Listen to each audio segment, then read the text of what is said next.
200,000 More Reasons was so excited to welcome Lance Whitney, the Director of Advocacy from the Arkansas Hunger Relief Alliance, to join us today to lead an Advocacy 101 training. We are hopeful that those who attended the training and those that watch this video will be inspired to continue conversations with their neighbors, with their community members, and with their state and federal officials. I hope you learned something, I hope you were inspired, and I hope you will continue to advocate for those that you care about. There I am. That is me. I'm Advocacy Director for the Arkansas Hunger Relief Alliance. And let's go to the next slide.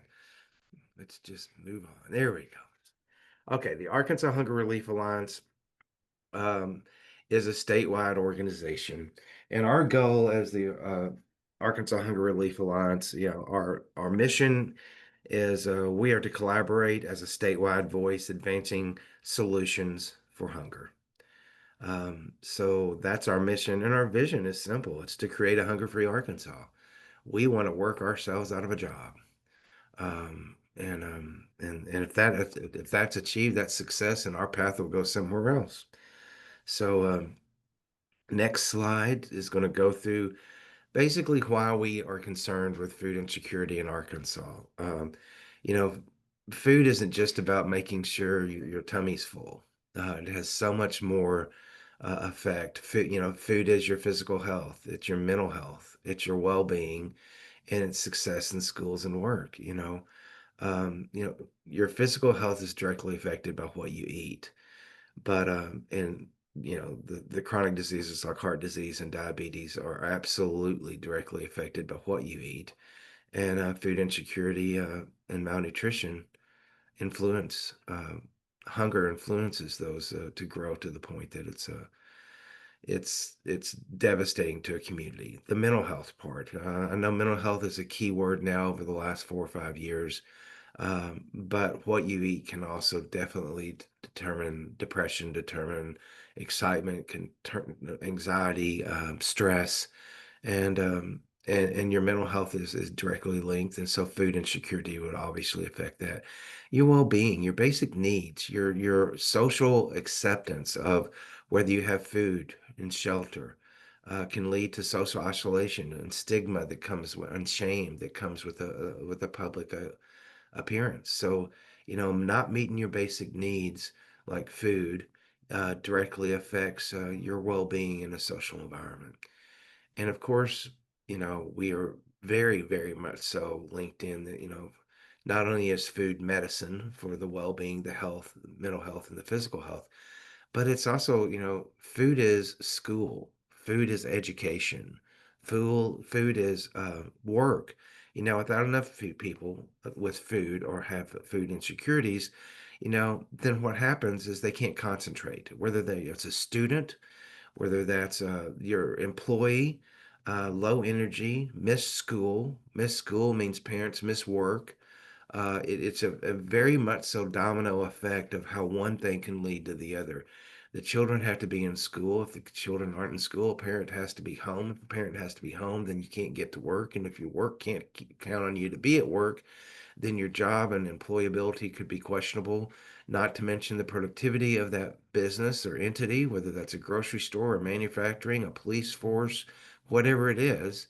And then you look at job security. So, food affects every part of of a community and the sustainability of that community. And that's why we want to end hunger in Arkansas. So it takes one less challenge out of this. And these are the statistics for Arkansas. And I will tell you,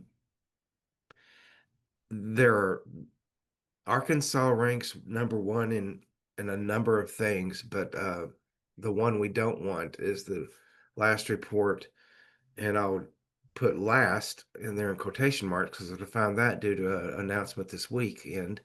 But we're ranked number one in the nation for food insecurity. That's not the top of the list we want to be on as an agricultural state. In Arkansas, 1 in 4 children face hunger.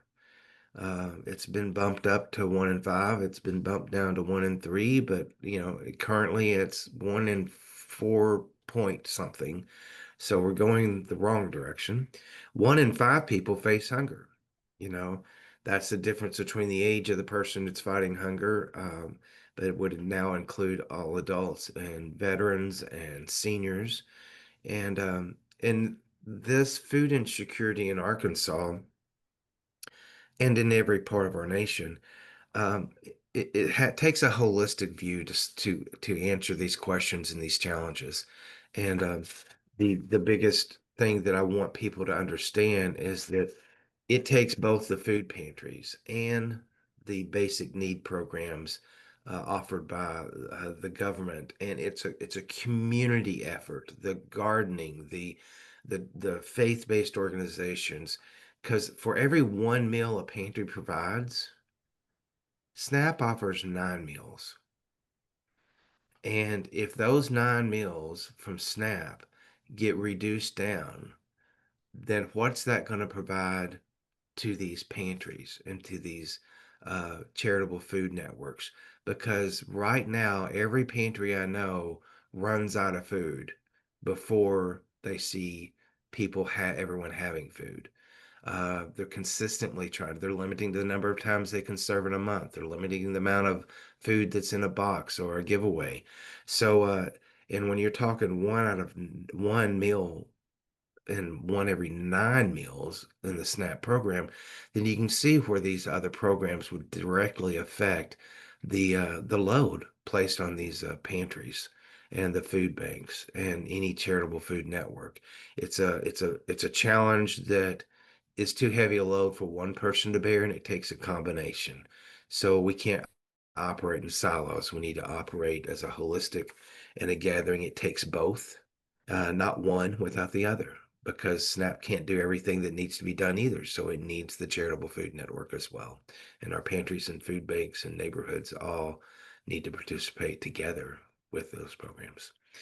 The next slide is going to give you just a little bit more facts. You know, People who've never been on SNAP and don't have experience with SNAP need to understand that 33% of households have seniors or have adults, older adults.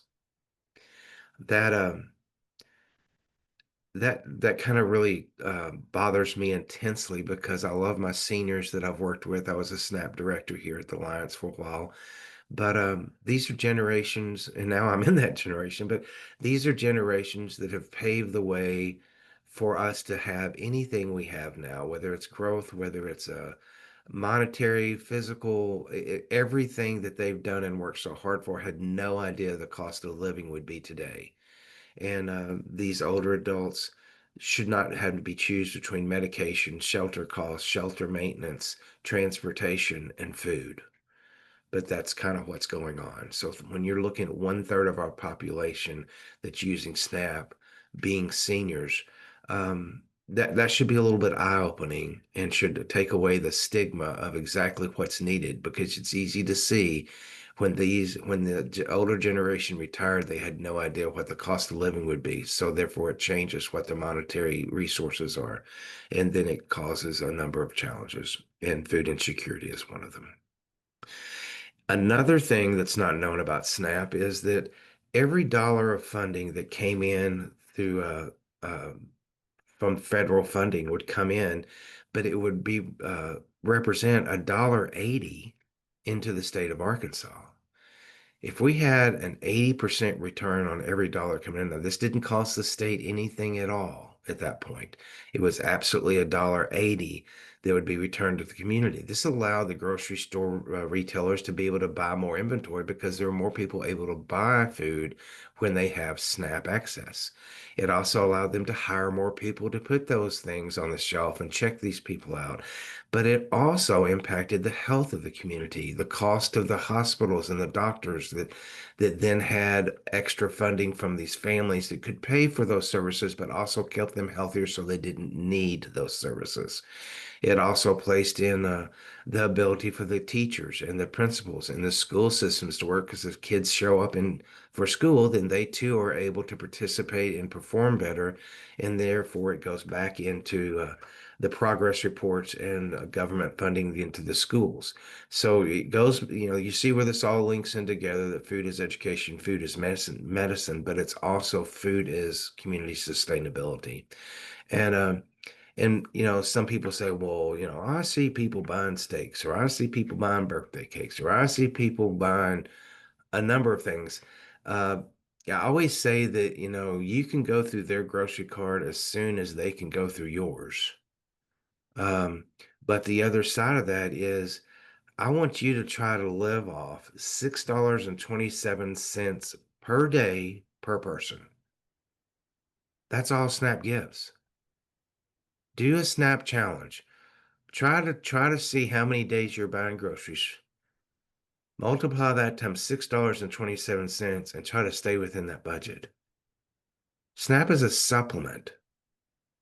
It doesn't replace an entire budget, but it is a pretty much eye opener to understand that $6.27 per day per person is not a luxury. It's a basic minimum requirement to get a little assistance to be able to put food on the table for each family, even if they're individual. If it's a one person family, but children at the table, seniors, veterans, simple adults trying to go through college, trying to get through education, just trying to keep a job.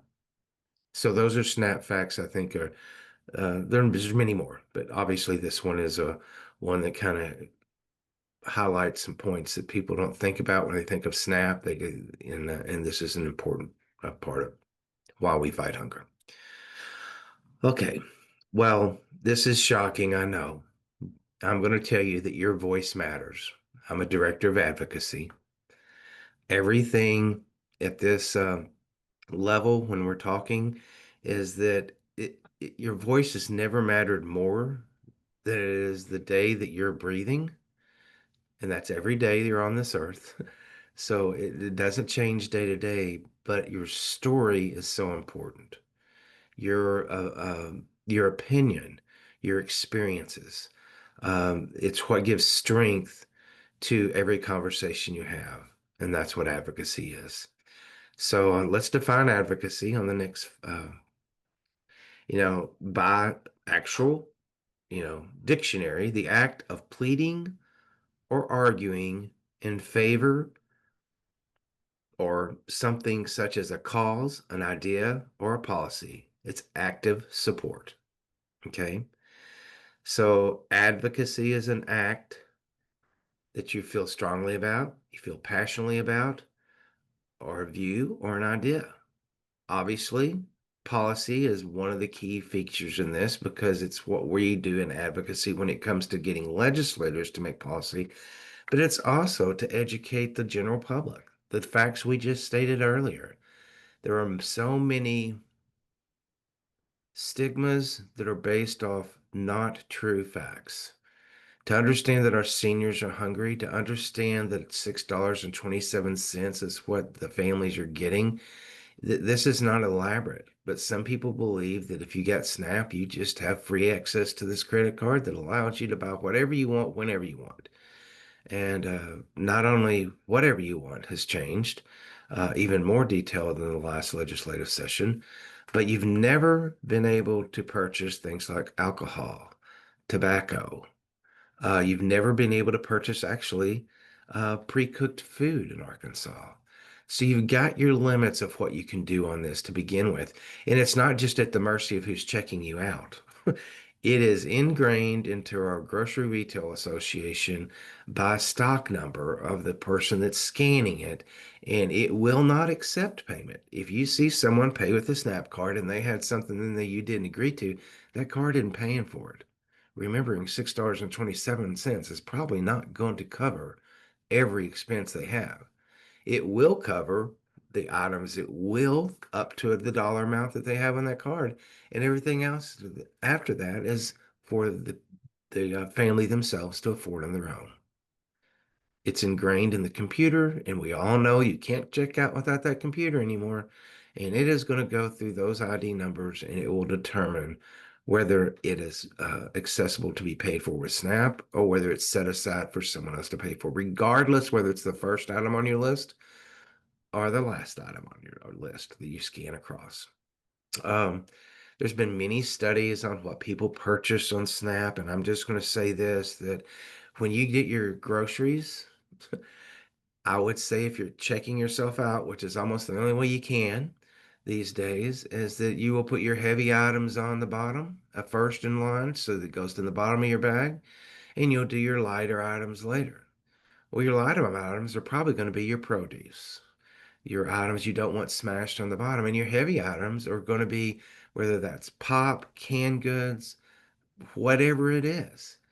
So if they're just going to grade the first few items that people purchase, consider that's the priority of a SNAP purchaser, then you're going to get the heavy items. And if that is pop, if that is whatever that's not considered nutritious, doesn't mean that's the priority of the family. It's how they're packing it in a bag. Now, our state legislation has gone through and agreed with many other states in our nation that candy and sodas are no longer allowed to be purchased on SNAP, and that's been being placed in the system. And I don't think anyone fighting hunger wants to tell someone that candy and cola are so healthy for you. Please buy all you want. I do also know that I'm not quite sure not paying for it doesn't mean it's going to mean they're not going to drink it. So I'm not sure I know the nutritional increase that's going to happen with that. But I also know that the companies that make these candies and colas are still being purchased by the people who make this policy, and it's not increasing the neighborhood health. It's not increasing the community health. We need to determine what is affordable. If a carrot and a candy bar or an apple and a candy bar cost the same thing, then that's an equal playing field. And yeah, let's buy apples instead of candy bars. But unfortunately, if you look in the grocery store, your ramen noodles are probably one of the least expensive things you can buy, but it might be the least healthy you can buy in that category as well. But parents are looking at what's going to keep their children's tummy full longer. And if their choice is to buy 6 apples or 60 bags of ramen noodles, then that's going to last longer. So these choices are being made not necessarily out of nutrition, but out of necessity to keep their children full or their seniors full and then let the food last longer.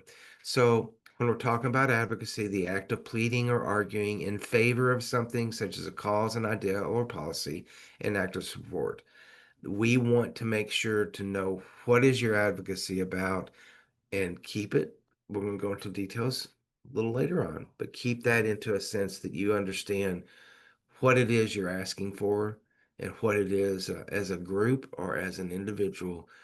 What is your fight or what is your challenge or what is your goal? Now we're going to go into some very informative, very, very informative slides. Look at that. You're getting a lot from that on you. What? So your step advocacy, obviously, what I always say, you should say what you're going to do, then you're going to do it, then you're going to actually explain each one of them, and then you're going to go back and tell them what you did for a presentation to be successful. Um, my father-in-law pastor had that rule, and every time we ever spoke, that's what he wanted me to do. So I'm going to tell you what, when, who, where, how, and then I'm going to give you more details on that, and then we'll go back and repeat it at the end and tell you thank you. So there's you are. You know what's going to happen now. So what is your cause you're trying to step up advocacy for? So step one, know what your goal is. You know, so is it to end hunger? You know, and you might narrow it down to something a little less broad as end hunger, and you might go into, maybe your concern is food deserts or protecting SNAP or supporting food banks or supporting a pantry, community sustainability, school lunch programs, just the health of a community. You need to figure out what is your what. What are you asking and what is your goal to know where you want to go with these conversations going forward? This is going to add your comfort level as you have these conversations, regardless of how you do that. It can be an actual physical conversation, it could be a written, it could be a flyer. We're going to go through those and the thing, but you've got to know what is your topic and what is your goal. The more narrowed down that is, the easier the next step's going to be to know where your path's going to go. Just because you've achieved one doesn't mean you can't go back to start this over again and say, okay, we took care of this part. Let's go to the next one. Advocacy, I will say this probably a couple times. Advocacy is not always a fast process. And when it is, you say yay and you get on to the next step, and hopefully it will go just as well. Okay. So maybe you're just wanting to grow awareness and not have an exact end to food deserts or into protection of SNAP or an end to anything of we talked about. Maybe it's to grow awareness for a policy change or to educate people to better understand what each or whatever this goal is you want to do. Maybe it's to educate people on what SNAP is. Maybe it's to educate people on what pantries do. Maybe it's just to educate that food insecurity exists in the state of Arkansas. So you know your what. You can't start anywhere. It's like charting a trip and not knowing where you're going. I've been in those cars and they can be kind of fun. But if you want to achieve a goal, you kind of got to know what you're shooting for. And in this sense, your what is very important. The next thing, after you've figured out what it is you want to advocate for, who is it that you want to speak with? This is kind of got to go on wherever, what is your goal? Where do you want to start in this goal? You know, your who can easily be, maybe it's the person or group that has the most pull for whatever this desired goal is. And that could be the people who have the most weight in policy making. Maybe it's a congregation or a group of people or a gathering that just has a need to find a new cause that helps their community. But who has the ears or the vision, the energy, or the time to achieve this goal you have that addresses your what? And this can change, your who can change for the same goal. I mean, right now I'm speaking with this crowd. I could have easily been speaking with legislators. They kind of know the advocacy part, but it would change a little bit in what my presentation would have been on. But it could have also been PTA. It could have been a PTA association. It could have easily been a healthcare network. It could have been uh, the neighborhood association. It could be a number, but there's going to be someone different in each of those entities that would be my who, that would let us get the foot in the door to go to the next step. So the person or group that has the most pull for that desired goal to get to your what and get it heard and to let it go to the when. So you've got your what, pinpointed your who, and you don't have to do this all on your own. If you have a committee of people doing this, have a group discussion. I love the fact that someone else may, oh, well, I know so and so, and they would be able to possibly, they're looking, I know a group that's looking for a project, or I know this organization is directly affected by some of these facts we've just talked about. So I may start at the small who and move to a bigger who and then narrow down to a specific policymaker or a specific group of people. So the when, be respectful of whoever's time you have to speak to them about your what. Okay. So, set an appointment. Maybe they are scheduled people and they need to know in advance, however many months, their availability, but be respectful of it. So set that appointment, whether that's get on the calendar for your discussion, whether that's find out who wants to have tea to say, what do you think about this and who should we talk to? Because remember, we will talk many things about congressional delegates and state legislators, but there's also local municipalities, there's city chambers, there's a there's a number of organizations, your Rotary, your Kiwanis, your Lions Club. There's a number of different or your faith-based organizations, It can be anything from a neighborhood association to a school lunch program to a PTA, and go all the way down till you get to any small gathering. But set an appointment on what works with how they work to get uh, time to tell about your what. Okay.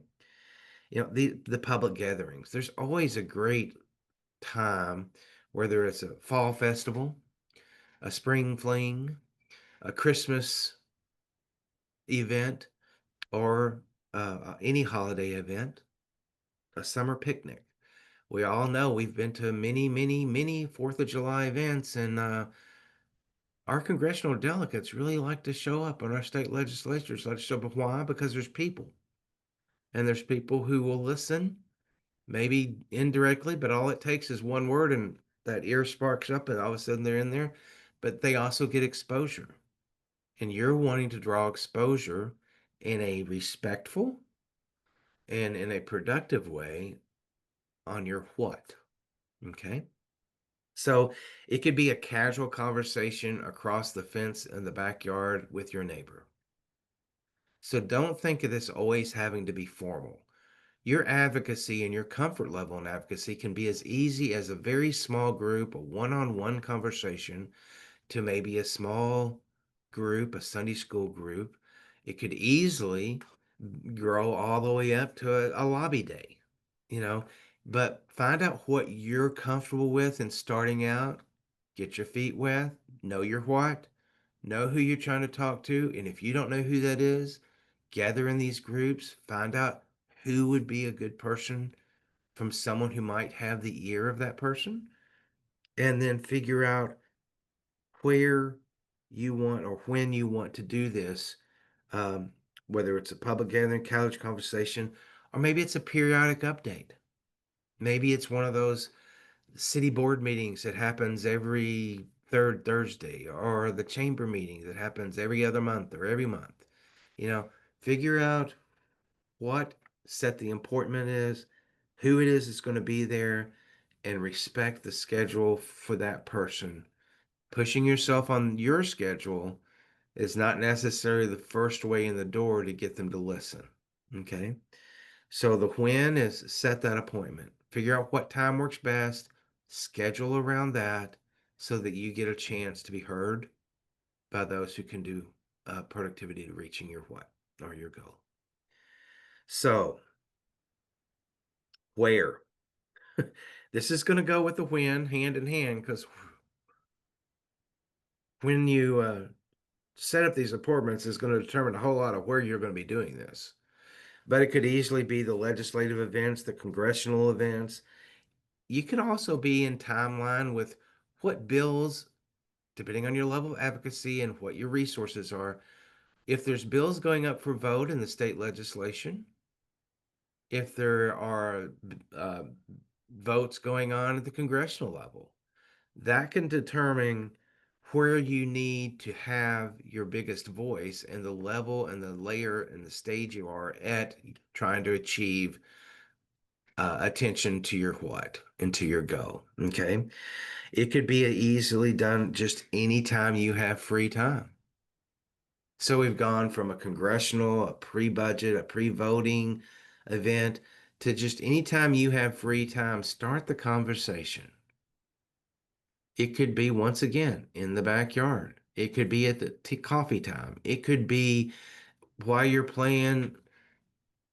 I would love to say a board game, but all mine are going to be so old no one wants to do it. If you're playing backgammon with somebody, or if you're playing bridge. My grandmother used to play bridge all the time.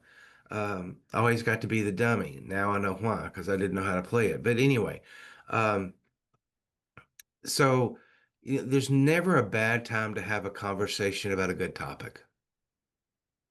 Your comfort level, that also may add the confidence as you're learning to be an advocate, or as you're just trying to test the waters to see reactions of how you talk about it and what their reactions, and maybe they'll have feedback, and you may not have known how to answer the questions and the challenges when you bring this topic up, and you take that and you go back and research it. You find out whatever resources you have to say, hey, listen, I got asked this question and I think it's a great question, but I didn't know how to answer it. You know, I always say part of advocacy is not having all the answers all the time, It's knowing where you can find the answers or be willing to do the research to do it. Because there's going to be questions in someone's opinion that you may not have considered. Doesn't make your advocacy wrong, but it does make you sharpen your tool, have something else to put in your back pocket. So when you ask that question again, you can figure it out. But he also gives you a chance to reconnect with the person who asked the question. So that conversation continues. So the where could be anything from a casual meeting to a formal setting. And when we get to the how, that's probably going to determine a lot of where you had this meeting and when you would be doing this to achieve your what. The next slide is obviously how. It's the only one we've left out. So, how do I go about getting my what heard by the person I think should have the most pull? I've set the appointment. I know where it's going to be. So, how am I best going to get this conversation going? Obviously, you're not going to do a PowerPoint across your back fence, unless you carry a computer and a screen around all the time. But so that's going to, you're going to be able to do a simple conversation in that situation. But could also be a presentation. I'm doing one right now. It could be done in a Sunday school group. It could be done in a small gathering. It could be done in a number of small areas. But also, if you're trying to get a bill passed or you're trying to get information about a bill, it could be an email. This could be just you personally advocating. You're the one who wants to do this. You want to reach out to your legislator or congressional delegate, and you want to send an email or a letter. People do still write letters. They still put lick stamps, put them on there, and send it to the place that you're trying to get it to, whether that's a DC or a Little Rock or your congressional or your state senator, your state representative, and then find out some people don't know their state representative, some people don't know their state senator, but they all have ways of being able to be reached. It's publicly known. They have emails, they have addresses, and there's a way to get their information of what your what is and what your ask is. Okay. Remember, it doesn't have to be as formal as a presentation. It could easily be that chat to get the conversation started to see who can tweak this to achieve how many strength comes in numbers. It may start with a one conversation across the fence with a cup of tea, cup of coffee, and it could easily be grow to a larger group that would let them join in. More energy, more letters, more emails, more ideas, more contacts that allows this advocacy to kind of grow a little larger. And as it grows, you will grow too in comfort of being able to deliver this message. Part of giving the how is what is going to matter most when I'm doing this type of how, whether it's a presentation, a letter, an email, or just a conversation. So we can go to the next slide because a big part of the how is your story matters. So not only does your voice matter, but we want to be able to place a very powerful tool for whoever you're speaking with that helps them remember what you're trying to talk about, your topic, your what. And go to the next slide. This is the power of storytelling. It gives an emotional attachment to our emotional connection to what you're trying to achieve. You know, you can always tell things with your head and you can tell things with your heart. You can tell things with your gut. But if you can touch all three in your conversation, then they are more likely going to be able to remember your conversation, remember their need, and that seed has been planted because it makes not only the emotional connection, but it makes it memorable. And it makes them remember the action you're requesting. Now, I'm not asking you to write a novel in your letter. or have a 45-minute conversation in a 2-minute opportunity. But I am asking you to remember to have some kind of personal touch to it, not specifics personal about a person, but a specific about a personal item. So we're not trying to ask for social security numbers, phone numbers, and names, whether it's you or someone else you're telling the story. But you need to focus on a story, an event, or a moment to put an emotional connection with. I will tell you, when I started as a SNAP director, or actually SNAP outreach, I was helping seniors better understand how to get on SNAP. I sat across from a man in Northeast Arkansas who was too proud to apply for SNAP. He was a farmer. The farm had gone in a very bad direction. He was too old to use the land anymore. He could not afford to buy new shoes, new clothes. He could hardly afford to pay for water. His electricity had been turned off. But he couldn't force himself to be publicly seen applying for SNAP. The stigma that comes with that is a story that no senior or no person should ever have to put up with. But they can't get out of that hole without a ladder to understand how to climb out. I can't tell somebody what to or not to be socially handicapped with. But it's not a handout, it's a hand up. And I know we've all probably heard that before. But to assist someone to be able to do that who's struggling, but just can't figure out the way to get out of that hole. You know, the widowed um, wife who can't get rid of that old truck sitting in the driveway because she remembers the story of how they were fought to get it, and it was their means of employment for a while, and all these things that go along with it. And they're going to have a great grandchild who's going to be 16 in 2 years, but that second vehicle stopped them from being able to get specific benefits because it was too much of an asset. It was an old truck, but those were set so low that it would stop them, and she couldn't just trash it and she couldn't junk it. She couldn't sell it for what as much as it'd be worth once the grandchild got. These are stories that remind people of what I was trying to work on asset limitations when I was talking about the lady who had the extra truck.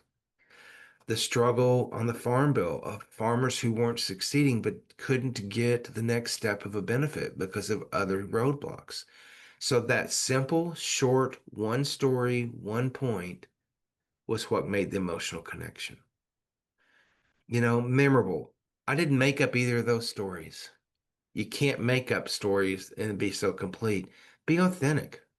You know, it can be my story.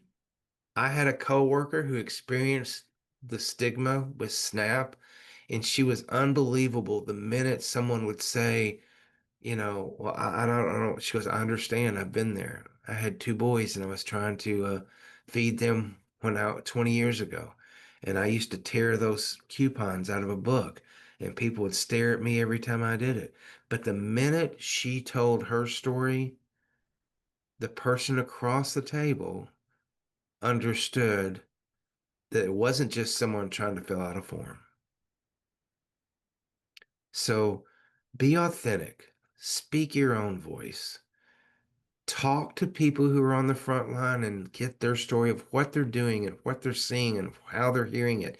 You don't need the names, addresses, phone numbers, and social security numbers of the story, but you need to gather authentic stories and remember and ask for permission to tell this story without their personal details. But it's very, very important that it's authentic and do the vivid details. You know, saying a lady sat across the table for me and wanted SNAP but didn't know where to go doesn't say the lady sitting across from me was in tears.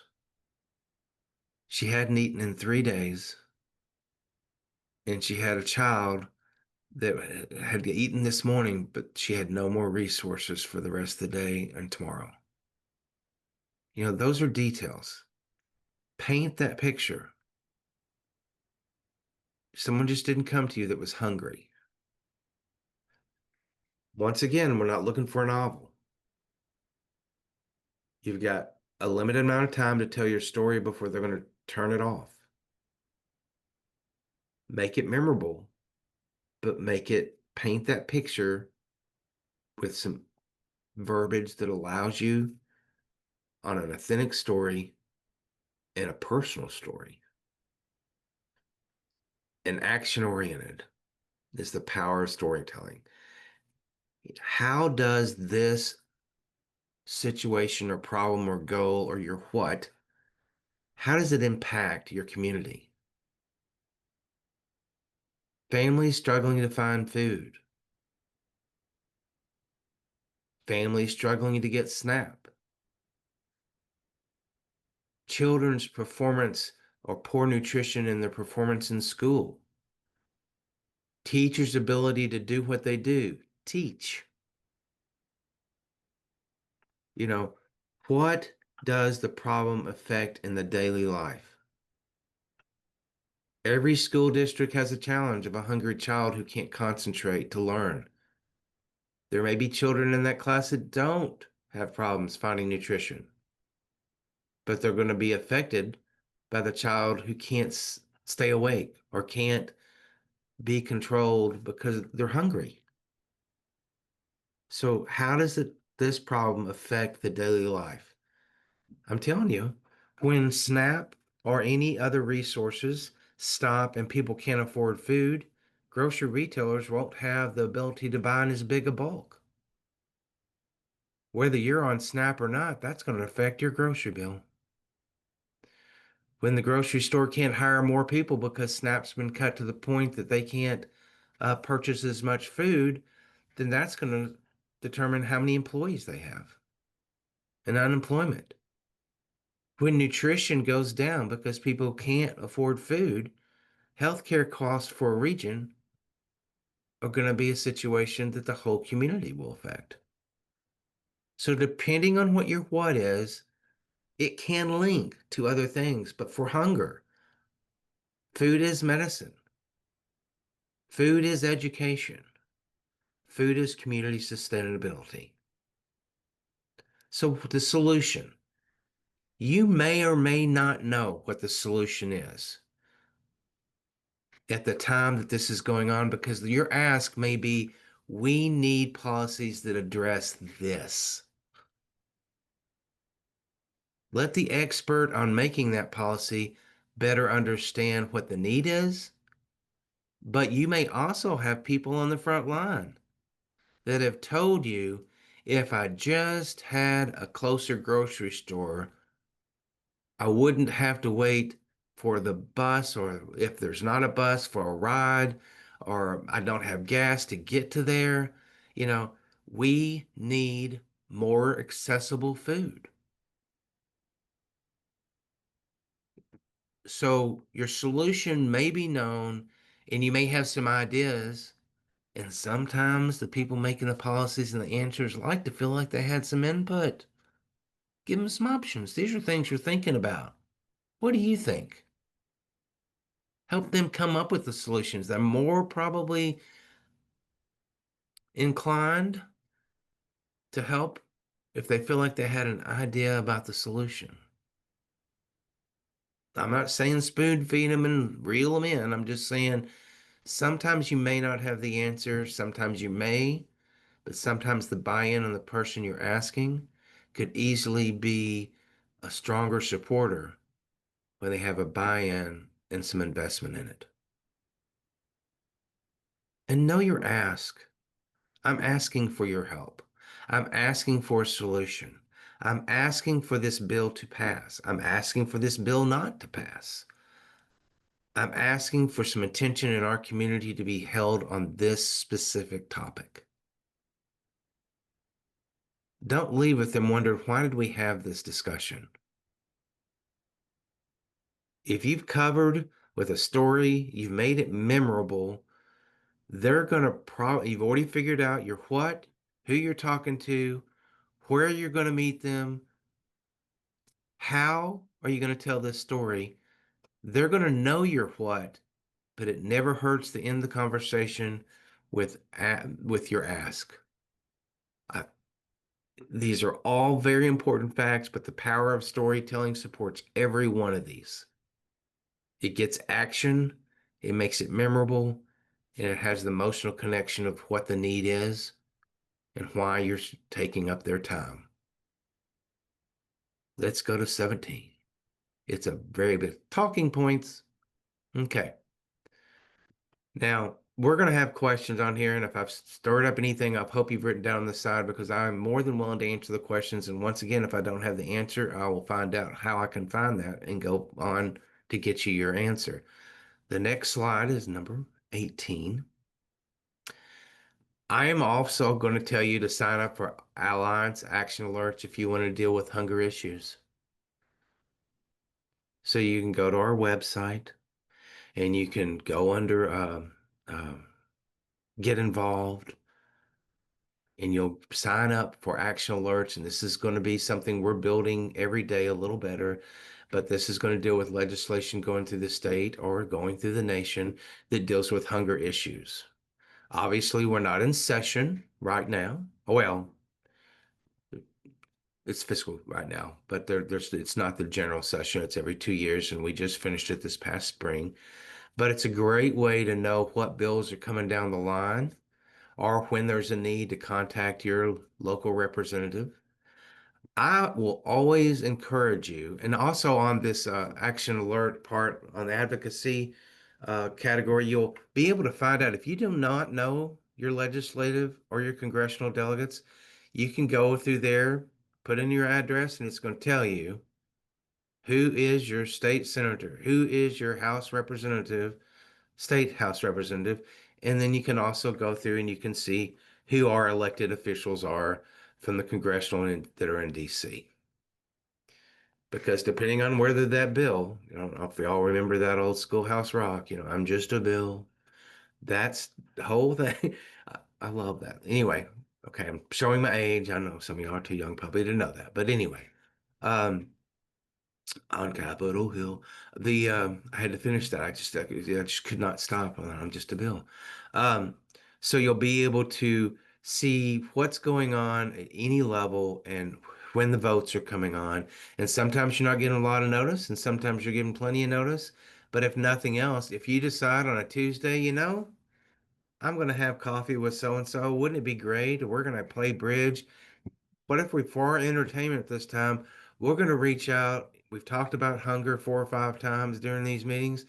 Let's just send something out and say, hey, we're concerned about hunger in our community, you know, or maybe it's the people running for office and you've seen their ads because the position is open.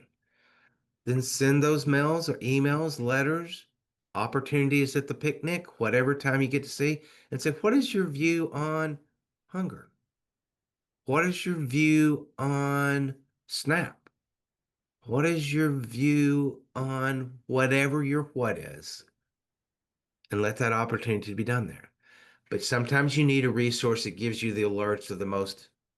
I mean, it's going to take a little bit of due diligence on your part in the sense of figuring out what resources are best on the issues you're trying to get done in your advocacy journey, you know, and then, your action is to call or email that elected official. And that could be a judge, that could be a city councilman, that could be a state senator, that could be a congressional delegate in our United States Congressional House or Senate. You know, maybe it's just attending hall meetings, Chamber of Commerce meetings, Rotary meetings, whatever it is, Bridge Club, Sunday schools, you know, share the message on social media. Now, I am of the generation that social media exists. I don't think I need to tell everybody every time I'm tying my shoelace or everything else, but some people like doing that, and that's perfectly fine. Just remember, I always we do a lot of social media when it comes to the alliance because that's how we reach a lot of information to a lot of people, and it's very, very helpful. And you can always take the facts and you can move them on down the line. I always remember that before you believe for sure that what you're reading is a fact from an unknown source, check it out. But remember, sharing a message on what that achieves your what, make sure it's authentic and it's good data. Because if you want someone to fall off your pathway, then give them misinformation. But share what your what is with who can best answer it, where that platform is that works best for that group or goal, and do it on social media. Join community events, join a coalition. The interfaith community was a great opportunity for people wanting the same goal, coming from a different starting point and achieving, strength in numbers. We couldn't do what we do for hunger without the participation of the healthcare industry, the participation of the education system, the participation of our legislators.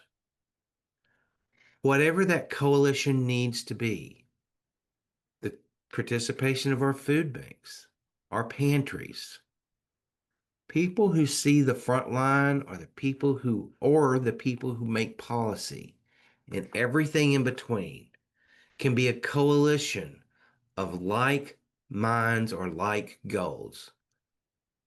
I will say it's always nice for people to see a different perspective because then it kind of broadens the need. The Grocery Retail Association obviously was just as concerned as the education system and the healthcare system and those fighting hunger when it comes to whether SNAP was or wasn't going to be banned or be limited or be reduced to these rural communities. The healthcare is concerned the hospitals wouldn't be able to stay open with the demand it was going to take. It's the way it is right now. The Grocery Retail Association is concerned with the cost it was going to be able to reduce what you could purchase with SNAP, or the amount of business they would get and the amount of people that could stay employed and the amount of inventory they could carry. The city chambers was concerned and the municipalities were concerned of what happens if this grocery store shuts down. What if we become a bigger food desert or a food desert? What happens to our school systems when child performance goes down? You know, there are many, many different facets that were affected by hunger that if it weren't for this joining community and coalitions that came together to say we have the same goal. I'm not talking party lines. Hunger doesn't care whether you ride a donkey, a horse, a turtle, or a bird. Whatever it is, they don't care what color ribbon you want to have. What matters is hunger. And that comes in all colors, it comes in all sizes, and it comes in all denominations, and it comes in all businesses and affects an entire community. It needs to be addressed as hunger. But nothing can happen if you don't start the conversations. Maybe it's small. Maybe you've already somewhere and you've got a congregation, you've got 50 people that gather twice a week or twice a month. But you got to start the conversation. The old lottery ticket is you can't win a lottery if you don't buy a ticket. Well, you can't solve a problem if you don't talk about what the problem is. So you got to start the conversation. So figure out a resource to get the most updated information that can give you when you need to do all these things as you get started. How much time do you have in the timeline? How can you do that? It's a simple call or an email. Talk about it during the meeting. Share social media. Gather a group of like gold individuals and organizations, but start the conversation. And when that conversation happens, your talking points would be the next slide. Never, ever start or stop a meeting without thanking everybody for the time they had and they took out of their schedule to have this discussion. I know no one has so much extra time. Well, I do have a neighbor who told me that they have too much time on their hands, but I never see him sitting still either. But you know, appreciation for their time, whether they're busy or not busy. The fact that they sit there and talk to you, whether that's 2 minutes or 2 hours, show appreciation. They didn't have to. They didn't have to stop and listen. And there will be times that people won't. But when someone does, show your appreciation. State your purpose. Don't let them leave the conversation without knowing what it is you're wanting to talk to them about. Be comfortable enough just to do that. Emphasize that purpose with a story that gives you all those things we talked earlier: emotional connection, ability to ask for action, and let your story be authentic and memorable. And then, whoever you're asking, your audience, encourage them to be aware of this issue that's affecting your community and how it affects your community. So you've gone through and you've thanked them, you've told them your what, you've supported it with true experiences, and you've done your ask in encouraging awareness of whatever that issue is. Without being able to do these four things at a minimum in a time conscious manner that meets the opportunity you have to have this conversation, these have to be the four absolute minimum requirements. And that may be the absolute maximum time you have just to get those four things in. Always have your elevator speech ready, but you can always expand it with more details. And remember, everyone doesn't go for 144 floors to get off the elevator. Some people just do a 3-floor ride. Okay. Whether it was their original intent or not. The last slide here on the besides questions is tips. I talked about being authentic. Be yourself. Be comfortable enough about what you're talking about to the point that you can just be you. You have either gathered that experience of what's happening on the front line or you've been on the front line. Either position's important. Actually, both positions are important. Because sometimes if you're dealing with the issue yourself, you've not had the opportunity to look far enough back to see how does it affect someone other than you. So both perspectives are very important. Keep it clear. Don't muddle up with 16 different things at the same time with 14 stories about one topic. Pick and choose, edit, make it clear and concise. Make that message understandable, comfortable, in your story. And most important, no matter how intimidated you may be by whoever your audience is, you may start with that meeting and say, "Whew, I can't believe I have this meeting with this group of people. I'm so intimidated." Regardless of their status or your status. The same thing you told your child, your nephew, your neighbor's child, that their voice matters, is the same thing you need to tell yourself. Your opinion matters. How you tell your story, what your experience is, why you believe there is a what. Why you believe there is a need matters. Find strength in that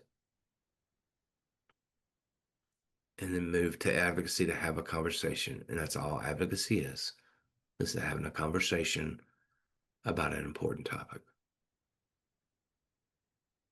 And the last slide was the same way I started. Each and every one of you who are on this call, I thank you. You had other things to do at this time in this day. And the fact that you showed up here is very important. And I don't want you to think that that goes unnoticed.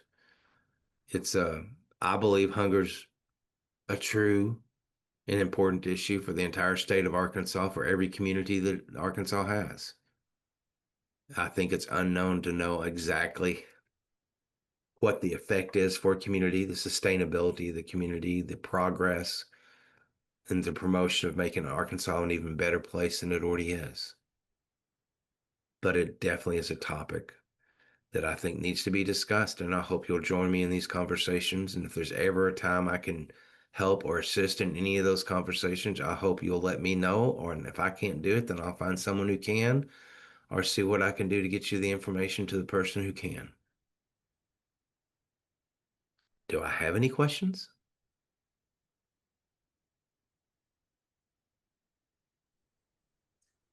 Lance, hi, Amy Ezel here. I was curious as to how we can find out when there are opportunities for public advocacy along with the Alliance. Absolutely. Of course, signing up for the action alerts means that when there is an opportunity, particularly in this, I'll use an example. Um, when they were going through the process of trying to get a farm bill, or they were going through the process of trying to get what ended up being HR1 or OB3, whatever we want to call it, one big beautiful bill, whatever was going on, but it was affecting hunger and policymaking. We did the status. This bill is being voted on in the House tomorrow. Please reach out. These are bullet points. This is how we think it will affect hunger. There are a number of resources you may find as you do that, but Arkansas Hunger Relief Alliance has an advocacy page that will send out alerts, or if you're a member in the pantry, we'll send it to them. Just make sure you've got a lot of people change their emails. A lot of people change their phones.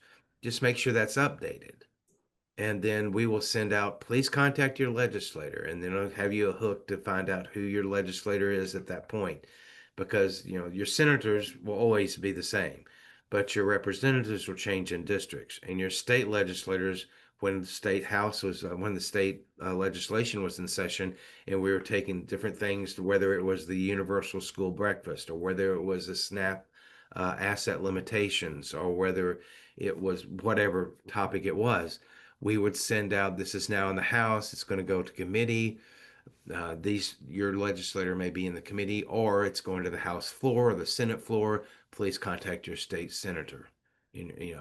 I always recommend, it's always good, regardless if you have some kind of entity that has a pantry or has anything that does with fighting hunger, get to know your legislators. Invite them to a function, invite them to visit your pantry. Um, they have the opportunity. We do a fundraiser with Serving Up Solutions, and our legislators wait those tables. I always say the legislators probably are the best tippers right after that function because they understand what it means to serve a large number of people. But I will also say they get to nominate someone in their district they believe is a food fighter, um, or fighting hunger, and then they can nominate them for a mini grant. And that's where we take the legislator out to that pantry, present that check, do a photo opportunity, but they get to see frontline experience. But if you don't have a relationship with that specific legislator, then what's the opportunity they're going to have to think of you as their nomination? You know, so you asked, how can you get in contact or how can you know about the latest update? First of all, be at least aware or let them be aware your state legislators and congressional delegates of who you are, but also be able to have resources of someone who's watching these. You can go on, you can watch through the Capitol website, the state Capitol website, and watch how bills are going through. It's a little intimidating and maybe sometimes not a big warning before it happens. But there are organizations like the Arkansas Hunger Relief Alliance. We'd like to sign you up for that. We want to get better at giving you the latest updates. Sometimes we're only given 24 hours notice before the vote's up. So when you get it, act on it pretty quickly, share it. I always say, I know some of you are too young, but it used to be a Brett commercial. So if you have one person in your organization who's going to be signed up to get the message from the action alerts, but if you tell one person and they tell one person and each of those tell one person, before long, you've got a screen full of people. Build that network so that you may just make one phone call. And every person you send one makes one phone call or one email. But you need to have the initial one start. You can have them all sign up on Arkansas Hunger Relief Alliance action alerts, and that would be perfectly fine. And maybe each of those will still tell one more person, whether it's their neighbor, someone who doesn't have internet. Maybe it's to a church that has another organization and a Sunday school group that wants to do that as well. So the resource that tells you what's going on, whether it's a bill, this weekend they determined that this report that made Arkansas number one in the nation in food insecurity is no longer going to be relevant or made and done by USDA anymore. Whether you agree or disagree with that, that's a data collection that just because it's not going to be collected and there's not going to be a ranking in that anymore, doesn't mean hunger went away. It also makes it more difficult to understand what a need is if there's not a study that shows where it's needed or that it's needed. So we will probably make a statement, and so many other people will, the food banks as well, of we need to know that it's not redundant if it's not done anywhere else. Pardon me, I quit drinking, and I meant non-alcoholic, just for those who were concerned. Um, so let us let us know. So those the little action alerts like that we'll start getting better at. But during the legislation and the congressional delegates votes, we definitely sent out notify your senator. This is in the Senate. They're voting on the Farm Bill. They're voting on the HR 1. They're voting on whatever that vote is for, whether that's stateside or whether that's congressional side in DC. Did that answer your question? It was a very long answer. It was not an elevator speech. Yes, that was very helpful. I'm on the website and getting signed up now. It says get involved, advocacy, and you bump down there and sign up. And then Yes. after that, Oh, I'm sorry. Go ahead. that's fine. Go ahead. Can you just give a little spiel about Lobby Day? I know that only happens Oh, every other year, well, but every congressional session that Arkansas has, we do a lobby day, which is a day that 8 to 10 months prior to that lobby day happening, it would, okay, calm down.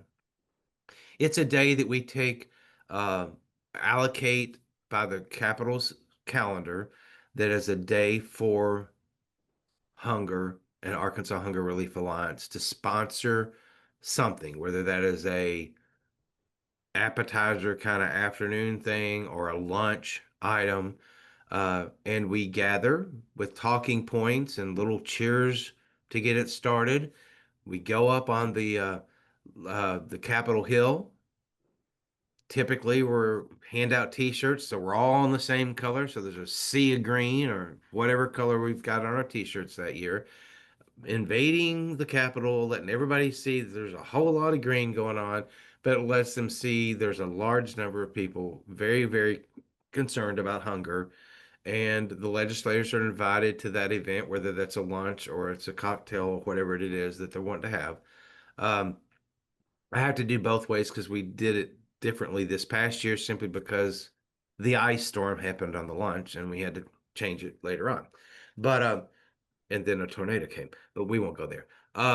So there's an event that's scheduled on the Capitol calendar for that day is uh, Arkansas Hunger Relief Alliance Day for the legislators at this time, and we invite everyone to come and join us for Lobby Day, but we also want those that are participating to reach out to their state legislator and invite them to that lunch or that event. And then you get one-on-one with your talking points that we've talked about a little bit. And it's like we're very concerned about this bill going through on universal breakfast. Or we thank you so much, depending on where that bill is at the time we're doing it, for voting for or passing. Our school district's very excited. So depending on the status of the bill, depends on what the talking points would be with your legislator at that event. And we want every legislator invited. So we want everybody from any part of the state to participate. It's a lot of fun. You get a t-shirt, but you also get a chance to meet with once again, bond that relationship with your state legislator on lobby day. And it's normally the first Wednesday after Valentine's Day. We don't do it on Valentine's Day because that's not a very good day to do it. People have other things to do on that day. But that's so usually it's I'd say probably the third Wednesday of the month of February is always our goal. Now I say that starts 10 months before because we have to get on the calendar and then we got to get approved the site that we're doing all this. And it's quite an ordeal getting because there's a number of organizations. Every day in the session is at least one person's day because there'll either be a breakfast, there'll be a lunch, or there'll be an afternoon event or an evening event. So we got to get on that calendar. You got to get it approved. You got to have everything ducks in line. And sometimes those things have to move. And an ice storm changes that a lot. So, but that's lobby day. It's a lot of fun. We'll be doing it in 2027 as well. We did in 2025 twice. But anyway, so that's lobby day, and we would love to have you. And that would be an easy action alert that would go out and say, hey, please join us on lobby day. And then we'll probably do a little webinar on what would be easier to do. Here's an example of a letter you can send out and give a little toolkit that you can ask your legislators. So it's not like you're just out on your own. We want to support that effort and we want you to participate. And if nothing else, it's a good way to see, well, because go up to the Capitol Hill and sit in both chambers and they'll announce us, and if you're lucky, that'll be a day that one of those bills that we're so concerned about is getting voted on and you get to see the process and it lets you kind of go back to that civics class you used to take many years ago, but it also just reinforms you of seeing it as opposed to just reading about it or singing the song from Schoolhouse Rock. But thank you for attending before, and we look forward to seeing you again.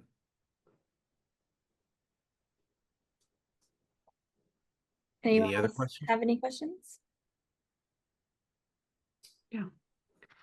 It's not exactly a question. Just I want to thank everybody for this meeting, and I would like to say a little bit about our experience with the hunger in the community. Just something to think you about, and um, being a Methodist and being a friend of Hunger Relief Alliance, I always feel like in a friendly group. So, but outside that, when I say that what we'll say, people see me as this Latino lady with broken English, don't know nothing about. But I've been living 20 years in the same city. And I've been seeing with my own eyes the poverty without hope because it's a cycle. It's a cycle. One of the most horrible things that I see in this city is the lack of public transportation. These a few buses that we have in the city just random around the city. That is not public transportation. Nobody can get the bus and go to the work every day with security with this. Nobody. And I ask a lot of people, and they cannot go to the school and they cannot go to work every single day with security because the service is awful. One of the things that I always say when somebody wants to listen me is, in other places, in other countries, in other poor countries, in third world countries and cities, they have public transportation.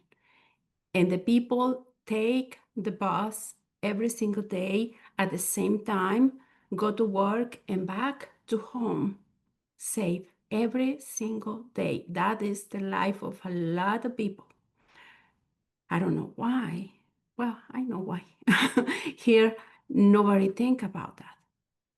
And that, in my opinion, that situation maintain the poor in poverty forever. One of the most horrible history that we can share with anybody that want to listen is a math history. A math, and the math is a big portion of poor people make less than 20,000 a year as a salary. And that is a big percent of the people. From that 20,000 a year for the family, about 6,000 is in transportation. 6,000 between gas, the cost of the car, and the insurance. 6,000. And then the rent is another problem because it is a lot of companies and people who rent to the most vulnerable people. And I'm not talking just about Latinos. Forget the Latinos. I'm talking about veterans and seniors. They are expending about 12,000 in rent.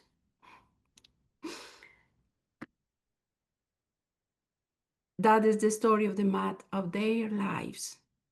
So no money for food, no money to pay for these horrible companies of the services, electricity, gas, water.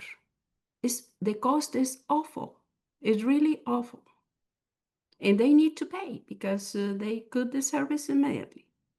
So it's like I call every bill like monthly extortion. It's not a bill, it's a monthly extortion.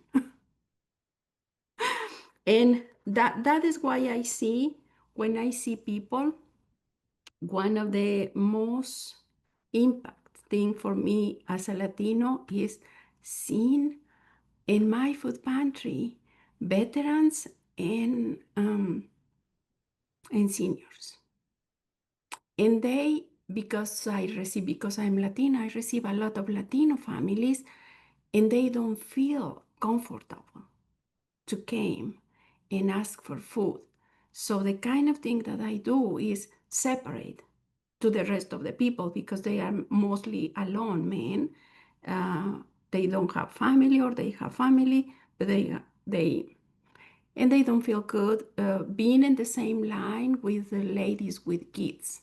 So I separate them. I serve them at 10:30, and I save the families at 11. And that give me a little time to speak with them, to talk with them. And the question, I am very grateful with the question that you gave us. But one of the questions that I ask is why?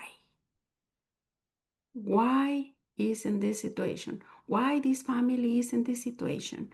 And the answer is diverse. They don't have job temporary, so sometimes they get job and they disappear to the food pantry. Sometimes they are in disability process, and the disability process is denied and denied over and over and over. So they came to the food pantry, but the kind of thing that they need is they need a lawyer to disability rights to get to the process, because I see the people, they are not able to work. No today and no tomorrow. And well, that is the things that I want to share with you. Thank you so much for listening. It sounds like you have a whole lot of what's to get started in your Mhm. advocacy. Thank you. All right. Anyone else have any questions? All right. Well, to mirror what Lance said, thank you all for your time. I know you could have spent your lunch break anywhere else, and so I'm grateful that you want to be advocates for our friends and neighbors who are hungry. Thank you to Lance. I'm going to let you close us out, but please reach out to me at samantha.minley@ARUMC. Sign up for Alliance Action Alerts, and it was great to be with you this afternoon, Lance. Thank you. I don't know if we can say thank you enough, but yes, I appreciate your time. I appreciate the opportunity, and I appreciate your voice and your actions. And if there's any way we can support that, I hope you'll reach out and let me know how we can help. And I thank you for all you do for the communities you serve. You wouldn't be here if you didn't care, and caring is the starting point. You matter, your voice matters, and your community matters. So thank you. Thank you. Thank you all. Have a good rest of your day.